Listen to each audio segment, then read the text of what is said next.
জীবনে দুই ধরনের মানুষের থেকে দূরে থেকো, ব্যস্ত মানুষ ও স্বার্থপর মানুষ।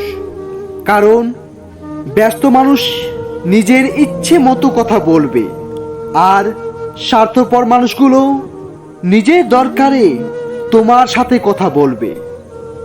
নিম পাতায় যতই চিনি মেশাও না কেন, তা কখনো মিষ্টি হয় না। ঠিক তেমনি কিছু মানুষকে যতই ভালোবাসা দাও না কেন, তারা কখনো আপন হয় না। সময় বলে দেয় কে কার কতটা আপন। সময়ের সাথে বদলে যায় অনেক প্রিয়জন। সময়ের সাথে বোঝা যায় কে আপন কে পর, কে বন্ধু কে বা স্বার্থপর। মোমবাতির ভেতরে সুতোটা মোমবাতিকে বলে, জ্বলছে তো আমি, কিন্তু তুমি কাঁদছো কেন? মোমবাতি বলল, যাকে হৃদয় মাঝে জায়গা দিলাম, সে যদি জ্বলে যায় অশ্রু তো ঝরবেই।